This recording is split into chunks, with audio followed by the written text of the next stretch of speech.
할렐루야. 여러분 기쁘게 살고 계십니까? 아멘. 네, 여러분 기쁘고 즐겁게 사시기 바랍니다. 그것은 믿음의 결단일 줄 믿습니다. 여러분 지금 요즘 뉴스를 보니까 굉장히 안타까운 소식들이 많이 들리고 있습니다. 특별히 이스라엘이 지금 전쟁이 일어난 지 100일이 됐답니다. 근데 지금 벌써 2만 명이 넘게 죽었습니다.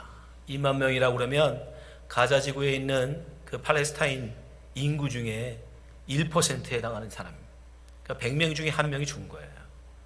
그게 굉장히 많은 사람들이 지금 죽어가고 있습니다. 우크라이나는 벌써 2년이 넘었습니다. 아직도 전쟁이 끝날 기미가 보이지 않습니다. 심지어 이제 북한도 조짐이 심상치 않다는 지금 리포트가 나오고 있어요. 김정은이가 말로만 하지 않을 것이다. 정말 무력 행사를 할 수도 있다. 굉장히 위험한 그런 시기다라고 지금 이야기합니다. 사실 사람이 경험할 수 있는 공포 중에 가장 무서운 공포가 여러분 전쟁이랍니다. 여러분 전쟁이 얼마나 끔찍합니다. 여기 전쟁을 경험하신 분도 계시지만 대부분 지금 뉴스를 통해서 우리가 지금 우크라이나나 이스라엘이 얼마나 끔찍한 지금 전쟁을 치르고 있는지를 우리가 보고 있습니다. 수많은 사람들이 죽어가고요. 수많은 건물들이 무너지고 무자비한 폭행과 살인들이 일어납니다. 그런 전쟁이 다가오는 그 공포, 너무도 우리 끔찍한 거죠. 오늘 하박국 선지자의 상황도 사실은 다르지 않아요. 하박국 선지자가 활동하던 그 시대에도요, 신흥국 강대국이라고 하는 바벨론이 점점 그 전운이 가까이 오는 것을 느끼고 있습니다. 점점 발흥한 그 신흥 강대국 바벨론이 점점 세력을 확장하면서 남유대를 향하여 점점 다가오고 있다는 소문이 들려옵니다. 여러분 지금 이 시대에도 전쟁이 이토록 끔찍하고 무자비한데 말로는 민간인들은 해하지 않는다라고 말하지만 죽는 대다수의 80% 이상이 여자와 아이들이에요. 여러분 폭탄에 눈이 있습니까? 총알에 눈이 있습니까? 자기들은 민간인들을 해하지 않는다라고 말하지만 전쟁에 죽어가는 수많은 사람들은 여러분 전쟁에 참여도 않는 민간인들이에요. 그러니 전쟁에 그 당하는 상처가 얼마나 크겠습니까? 하물며 그 옛날 지금으로부터 2700년이나 되는 그 옛날에 여러분 그 전쟁의 참혹함은 이루어 말할 수가 없어요. 근데 그 전쟁의 소문이 들려옵니다. 멀지 않아서 이 땅에 전쟁이 온다는 거예요. 그로 인해서 하박국은 두렵습니다. 16절 말씀에 보니까 내가 들었으므로 내 창자가 흔들리고 그 목소리를 인하여 내 입술이 떨렸도다. 무리가 우리를 치러 올라오는 환난 날을 내가 기다림으로 내 뼈에 썩이는 것이 들어왔으며 내 몸은 내 처소에서 떨리는도다. 정말 전쟁의 공포를 얼마나 잘 표현했는지 몰라요. 내 뼈가 썩이는 것 같고 내 처소에서 떨리는도다.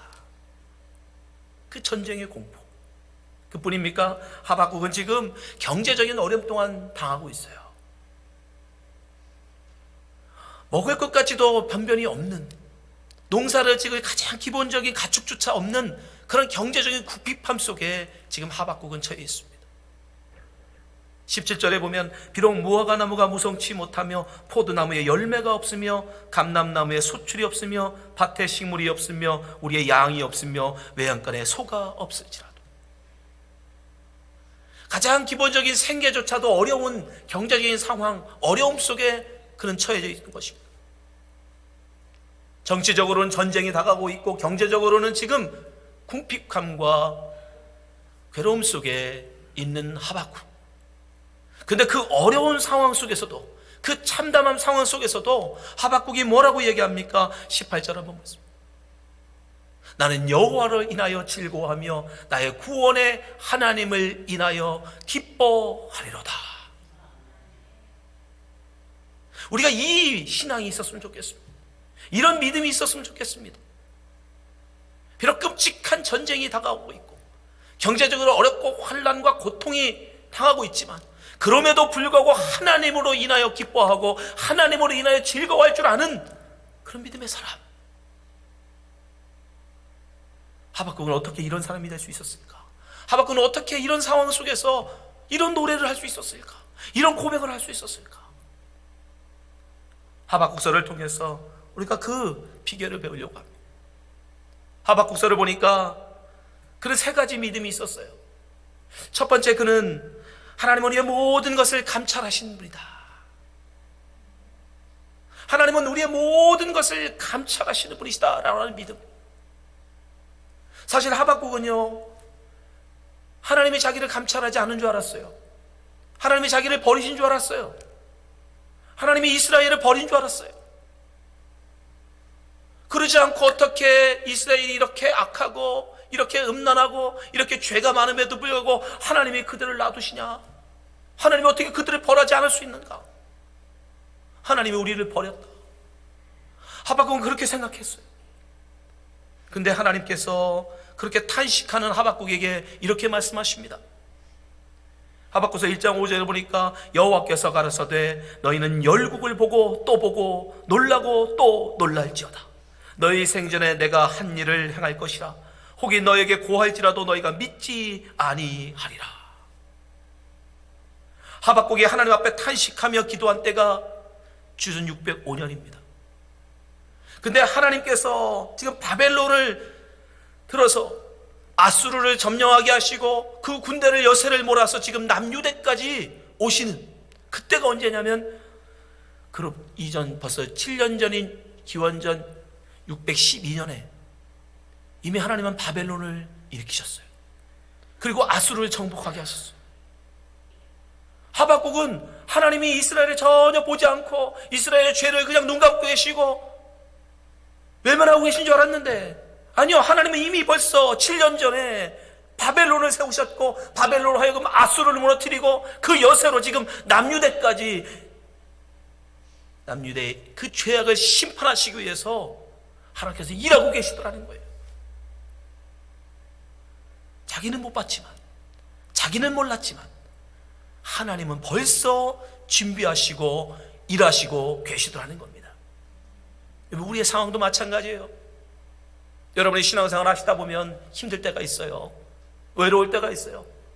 나만 외롭게 신앙생활 하는 것 같고, 뭐 다른 사람들은 너무 다 잘 되는 것 같고, 심지어 어떨 때는 예수 안 믿는 사람들이 더 잘 되는 것 같고, 예수 믿는 나만 힘들고 고단한 인생길을 가고 있는 것 같은, 하나님은 나만 외면하신 것 같은 그런 외로움, 고독에 빠질 때가 있습니다. 그러나 그렇지 않습니다. 하나님은 여러분을 감찰하고 계시고 여러분의 모든 것을 보고 계시고 여러분을 위해서 벌써 모든 것을 준비하고 계시다는 사실을 믿으시기 바랍니다. 그 믿음이 있을 때 우리는 하나님의 그 은혜 안에서 기쁘게 살아갈 수 있는 겁니다. 여러분, 엘리야를 한번 보십시오. 엘리야가 어땠습니까? 엘리야가 선지자로 활동하던 시대는 아왕 시대예요. 북이스라엘 중에 왕 중에 가장 악하다고 평하는 아왕. 그의 통치하에서 예수 하나님을 믿는 주의 백성들은 다 잡아 죽였습니다. 그리고 이방신을 섬기는 많은 상당을 짓고 제사를 지내요. 우상이 난무합니다. 하나님을 온전히 믿는 백성들은 다 추방당하고 아니면 다 죽임을 당했어요. 선지자들이 감히 하나님 말씀을 선포할 수 없는 그런 세상이 됐습니다. 엘리야도 쫓기는 신세를 서 그렇게 쫓기고 쫓기다가 결국 하나님의 은혜 가운데 갈멜산에서 하나님의 놀라운 능력을 보여주시죠. 바알을 섬기는 제사장을 450명 그들과 겨루 이겼음에도 불구하고 아방이 회개하지 않습니다. 이세벨 여왕이 회개하지 않아요. 그리고 오히려 공개적으로 이제 엘리야를 잡아 죽이라고 하는 전국에 수배령을 내립니다. 엘리야가 낙심합니다. 절망합니다. 하나님 어떻게 이럴 수 있습니까? 내가 그토록 하나님의 말씀을 붙들고 그들을 하나님의 신앙 가운데 돌이키려고 애쓰고 수고했지만 3년 반이 지나도록 그들은 전혀 변하지 않습니다. 나만 남았나이다. 엘리야가 계속 말해요. 나만 남았나이다. 나만 남았나이다. 하나님을 믿는 백성들 다 죽고 다 도망가고 북이스라엘 이제 나만 남았나이다. 나만 하나님을 믿고 살아가는 그런 삶이, 이제 하나님 나를 차라리 죽여주십시오. 너무 외로운 가운데 홀로 신앙 가운데 힘든 엘리야가 하나님 앞에 나 좀 죽여달라고 탄식합니다. 그때 하나님 뭐라고 대답하세요? 열왕기상 19장 18절에 보니까 그러나 내가 이스라엘 가운데 7천인을 남기리니 다 무릎을 바알에게 꿇지 아니하고 다 그 입을 바알에게 맞추지 아니한 자래라. 자기는 혼자인 줄 알았는데, 엘리야는 자기 혼자 하나님의 신앙을 지켜가는 줄 알았는데, 하나님은요 바알에게 무릎 꿇지 않은 순수한 신앙인들을 7천이나 준비하고 계시던, 혼자가 아니었던 거예요. 하나님은 이미 그들과 함께 신앙생활할 사람들을 준비하고 예비하고 계셨던 것입니다. 여러분, 우리도 마찬가지예요. 여러분 혼자가 아닙니다. 하나님은 여러분을 감찰하고 계시고, 하나님은 여러분의 필요한 것들을 벌써 준비하고 계시고, 여러분의 도울 자를 준비하고 계십니다. 하나님께서 우리의 모든 것을 감찰하시는 분이에요. 하나님 우리에게 약속하시죠. 눈깜빡할 사이도 내가 너를 놓치지 않겠다. 그 하나님의 약속의 말씀을 여러분 믿으시고, 여러분 언제나 나와 함께 하시는 그 하나님, 그 하나님을 믿고 살아가는 여러분 되시기 바랍니다. 하박국은 그걸 깨달은 거예요. 하나님은 나를 홀로 두지 아니하시고 언제나 나와 함께 하시며 나의 모든 것을 감찰하시고 모아서 준비하시는 분이구나. 그 믿음이 있었기에 그 상황 속에서도 하나님으로 인하여 즐거워하며 나의 구원의 하나님으로 인하여 기뻐하리로다 그가 노래할 수 있었던 것입니다. 두 번째, 그에게 어떤 믿음이 있었는가? 그는 하나님은 말씀하신 것은 반드시 이루신다. 믿음. 하나님은 그 약속하신 것은 반드시 성취하시는 분이시다라고 하는 그 믿음이 그에게 있었습니다. 하나님께서 하박국에게 하박국서 2장 3절에 보면 이렇게 말씀하십니다. 이 묵시는 정한 때가 있나니 그 종말이 속히 이르겠고 결코 거짓되지 아니하리라. 비록 더딜지라도 기다리라. 지체되지 않고 정령 응하리라.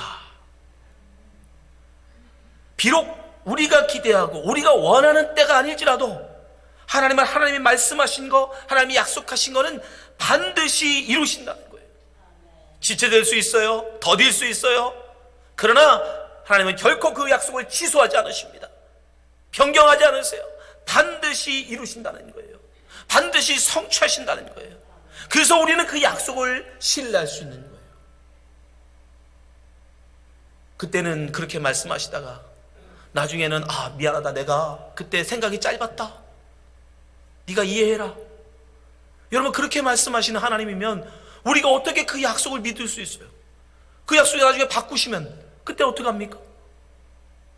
지금 우리가 구원을 확신할 수 있는 이유가 뭐예요? 우리 하나님은 약속하신 거를 절대 바꾸지 않으신다는 믿음 때문입니다. 그 믿음이 없으면요 우리 구원을 장담할 수가 없어요.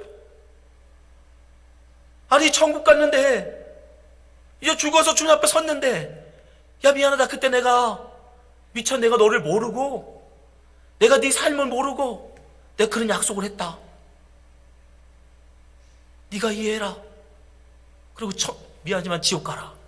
그러시면 어떻게 할 거예요? 그렇게 말 바꾸시는 하나님이면 뭘 믿고 우리가 여러분 그 말씀을 믿고 의지하고 살아갑니까? 우리 하나님은 그러나 절대로 약속하신 걸 바꾸지 않으시는 분이라는 거예요. 말씀하신 건 반드시 성취하시는 분이라는 거예요. 그 믿음이 있기 때문에 하박국은 하나님이 약속하셨으니까, 하나님이 이스라엘로 결코 버리지 아니하시고 반드시 돌아오게 하신다는 약속이 있으니까, 그런 전쟁의 공포 속에서도, 경제적인 어려움 속에서도 그 약속의 말씀을 믿고 그가 의지할 수 있었던 것입니다. 기뻐할 수 있었던 것입니다. 여러분도 마찬가지예요. 여러분, 지금 이 시대에 우리가 이 어려운 상황 속에서도 우리가 믿음을 가지고 살아갈 수 있는 이유가 뭐냐? 하나님의 말씀을 믿고 살아갈 수 있는 이유가 뭐냐? 하나님의 그 약속하신 말씀을 결코 바꾸지 않으신 분이라는 거예요. 더딜지라도, 지체할지라도 반드시 이루시는 분이기 때문에 우리는 그 약속의 말씀을 믿고 살아갈 수 있는 것입니다. 하나님은요, 사실 구약 성경이라는 이 구약이라고 하는 이스라엘 민족을 하나님이 들어서 그들의 삶을 이끌어 가셨던 그 삶을 기록한 구약 성경을 읽어보면 결국 뭘 우리에게 가르쳐 주시려고 하냐면 다른 거 아니에요. 하나님은 그 약속하신 건 반드시 이루시는 분이구나. 그걸 우리로 깨닫게 하기 위해요. 여러분, 열왕기서를 읽어보시면요, 계속적으로 반복해서 나오는 문구가 하나 있어요. 그게 뭐냐면 하나님은 그 말씀하신 대로 과연 그렇게 되니라. 이 구절이에요. 하나님이 말씀하신 대로, 하나님이 예언하신 대로, 하나님의 선지자를 통해서 왕에게 예언한 대로 정말 그 말대로 되더라. 그 되어지는 역사를 계속적으로 보여준 게 바로 여러분 열왕기서예요. 그래서 열왕기서 계속 반복해서 나옵니다. 그 말씀하신 대로 되니라. 솔로몬이 하나님 앞에 범죄하죠. 그래서 하나님께서 그 벌로 어떻게 합니까? 열지파를 찢어서 여로보암에게 줍니다. 여로보암이 처음에 신실했어요. 그래서 하나님이 약속하십니다. 네가 하나님 여호와를 잘 섬기면 네 왕조가, 네 나라가 영원할 거다. 그러나 네가 범죄하면, 네가 우상 숭배하면 너희 나라가 영원하지 못하다. 4대 만에 망할 것이다 라고 예후 선지자를 통해서 예언해 줘요. 근데 여로보암이 어떻게 합니까? 그가 진짜 이 북이스라엘 왕이 된 이후에 그도 우상 숭배에 빠져요. 근데 그 말씀대로 열왕기하 15장 12절을 보니까 여호와께서 예후에게 말씀하여 이르시기를 내 자손이 이스라엘 위에 이어 4대까지 이르리라 하신 그 말씀대로 과연 그렇게 되니라. 하나님은요, 반드시 말씀하신 대로 이루시는 분입니다. 다만 그때가 우리가 원하는 때가 아니라는 거예요. 우리는 좀 더 빨리 내 눈에 본 앞에서 이루어지길, 성취되기를 바라지만 그때는 하나님이 정하십니다. 그러나 분명한 것은 하나님은 반드시 약속하신 건 이루신다는 거예요. 지키신다는 거예요. 우리는 그걸 믿는 거예요. 하나님이 이사야 선지자를 통해서 당신의 백성들에게 어떤 약속을 하십니까? 이사야서 43장 1절에 보니까 야곱아, 너를 창조하신 여호와께서 이제 말씀하시느니라. 이스라엘아, 너를 조성하신 자가 이제 말씀하시느니라. 너는 두려워 말라. 내가 너를 구속하였고 내가 너를 지명하여 불렀나니 너는 내 것이라. 내가 물 가운데 지날 때 내가 함께 할 것이라. 강을 건널 때 물이 너를 침몰치 못할 것이며 내가 불 가운데 행할 때 타지도 아니할 것이요 불꽃이 너를 사르지도 못하리니 대저 나는 여호와 내 하나님이요 이스라엘의 거룩한 자요 내 구원자임이라. 하나님의 백성에게 하신 이 약속, 그 약속이 있기에 우리는 그 말씀 믿고 살아가는 거예요. 하나님이 나와 함께 하신다. 하나님이 나를 지켜주신다. 하나님이 나를 보호하신다고 말씀하셨다. 그러니 내가 사망의 음침한 골짜기에 갈지라도 내가 두려워할 이유가 없다. 그 믿음이 있기 때문에 하박국은 전쟁의 공포가 몰려오고 경제적인 상황이 힘들고 어려운 상황 속에서도 여호와로 인하여 내가 즐거워하며 나의 구원의 하나님으로 인하여 내가 기뻐하리로다. 여러분, 외칠 수 있었던 것입니다. 여러분도 이 믿음 가지시기 바랍니다. 이 확신을 가지시기 바랍니다. 하나님은 약속하신 것은 반드시 이루신다. 하나님에게 약속하신 결코 바꾸지 아니하시고 변개하지 아니하시고 성취하시는 분이시다. 그러니 그 약속의 말씀을 믿고 가는 겁니다. 마지막으로 하박국은 어떤 믿음이 있었는가? 하나님은 믿음으로 사는 자를 의인으로 여겨주신다 라고 하는 믿음이에요. 하나님은 율법을 지키고 율법을 가지고 살아가는 이스라엘만 의인으로 여기는 게 아니라 하나님은 이스라엘 사람이든 이방인이든 믿음으로 사는 사람을 의인으로 여겨주신다. 사실 하박국서에서 가장 중요한 말씀, 하박국서 2장 4절에 보면 하나님께서 하박국에 이렇게 말씀하십니다. 보라, 그의 마음은 교만하며 그의 속에는 정직하지 못하니라. 그러나 의인은 믿음으로 말미암아 살리라. 아멘. 여러분 믿으십니까? 의인은 여기서 그의 마음은 교만하며 그의 속에 정직하지 못하다라는 게 누구냐면 저 바벨론 사람들이에요. 왜냐하면 하박국이 막 따졌거든요. 하나님, 아니 이스라엘이, 하나님의 백성이 비록 우상을 섬기고 죄를 지어서 하나님이 심판하시는 건 옳습니다. 맞습니다. 근데 그들을 심판하시려면 그래도 이스라엘보다는 더 선하고, 이스라엘보다는 그래도 더 하나님을 잘 섬기고, 그래도 이스라엘보다는 더 의로운 사람들을 들어서 치셔야지, 어떻게 이스라엘이 범죄한다고 더 악한 사람들, 더 교만한 사람들, 더 패역한 사람들을 들어서 더 의로운 사람들을 치려고 하십니까? 그때 하나님이 대답하신 거예요. 의인은 믿음으로 말미암아 살리라 할 직역하면요, 누가 의인이냐? 믿음으로 사는 자가 의인이다. 원래 뜻은 그거예요. 믿음으로 사는 자가 의인이다. 누가 의인이냐? 율법은 가지고 있을 때 지키지도 않는 이스라엘 민족이 의인이냐? 아니면 율법을 얻지만 하나님을 믿는 믿음 가운데 사는 이방인이냐? 하나님 물으시는. 그때 하박국이 깨달은 거예요. 아, 우리 하나님은 내가 율법을 얼마나 아느냐, 내가 율법을 가지고 산 유대인이냐, 아니면 율법을 모르는 이방이냐, 그게 중요한 게 아니라 하나님의 믿음을 갖고 살았느냐, 하나님의 믿음을 갖고 살지 못하느냐, 그거 가지고 의인과 악인을 나누시는구나. 유대인이 됐든 이방인이 됐든 믿음 갖고 사는 자가 의인이라는 거예요. 지금 이 시대도 여러분 마찬가지예요. 교회 나와서 신앙생활을 하느냐, 교회 나오지 않고 신앙생활 안 하느냐가 중요한 게 아니라 내가 믿음을 가지고 사는 사람이냐, 아니면 믿음 없이 사는 사람이냐. 하나님은 그거 가지고 우리를 의인인가 악인인가 나누신다는 거예요. 우리가 여러분 교회 나온다고 구원받는 게 아닙니다.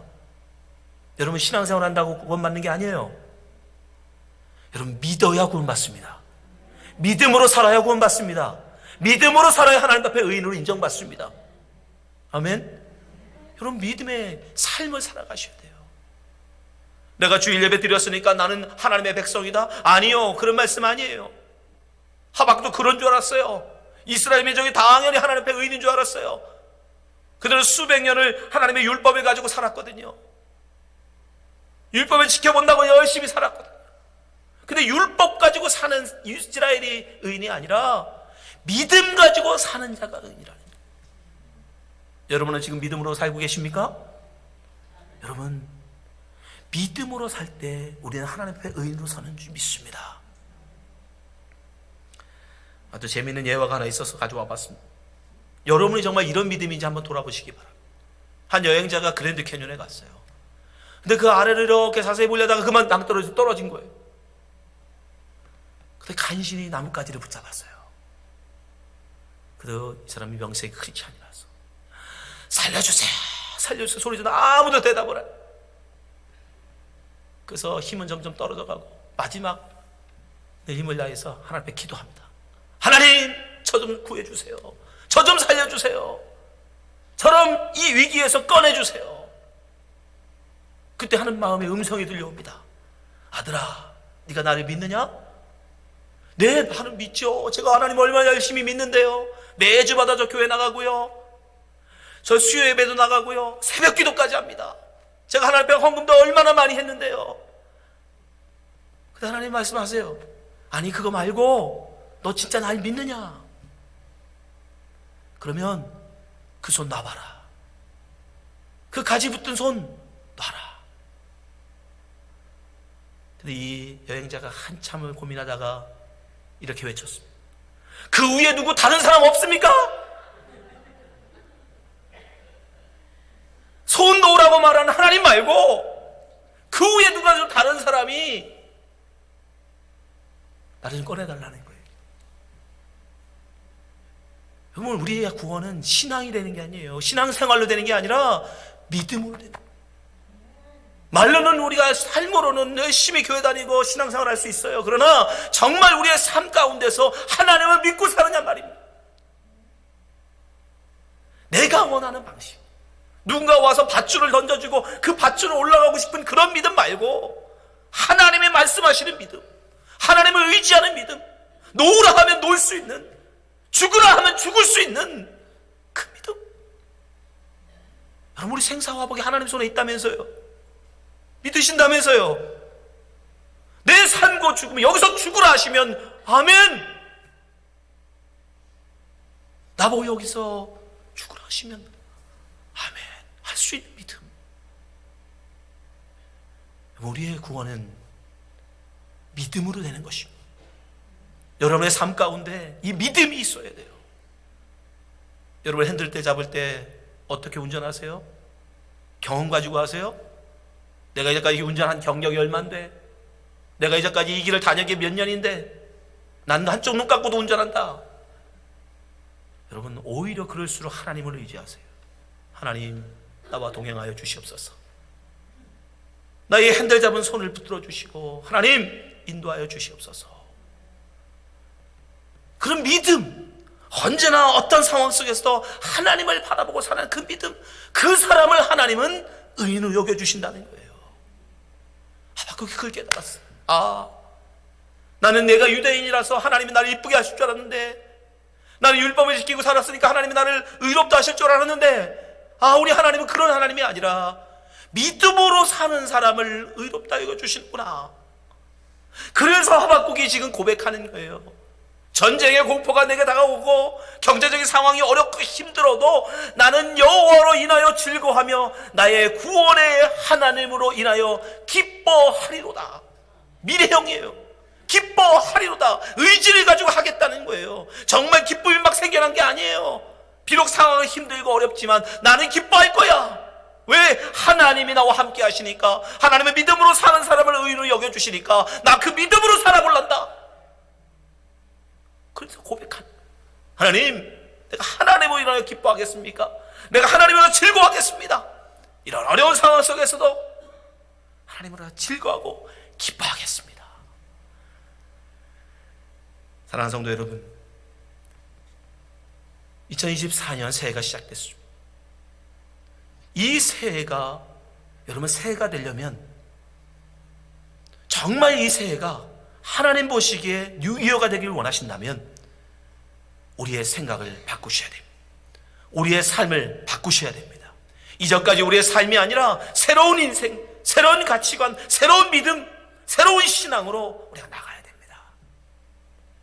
상황과 조건 보고 기뻐하고 즐거워하는 그런 삶이 아니라, 뭔가 힘들고 어려우면 힘들어하고 괴로워하고, 뭔가 기쁜 일이 있고 즐거운 일이 있으면 좋아하고 하는 그런 수준이 아니라, 어렵고 힘든 상황 속에서도 하나님으로 인하여 언제나 나를 감찰해 주시고 언제나 나를 돌보시고 모든 것을 준비하고 계시는 하나님을 믿는 믿음 가운데, 하나님이 약속하신 것은 반드시 이루시는 분이시라는 그 믿음 가운데, 정말 그 믿음을 의지하고 여러분이 살아갈 때 2024년이 새해가 될 줄 믿습니다. 여러분이 인생의 새로운 인생이 될 줄 믿습니다. 예수 그리스도 안에서 새로운 인생으로 새해를 살아가는 성도가 될 줄 믿습니다. 정말 2024년에 우리 오늘 이렇게 모든 성도들이 주님 안에서 새해를 맞이하며 새 사람으로서 항상 기뻐하고 즐거워하는 그런 인생을 살아가는 성도 되시기를 주님으로 축복합니다. 기도하겠습니다.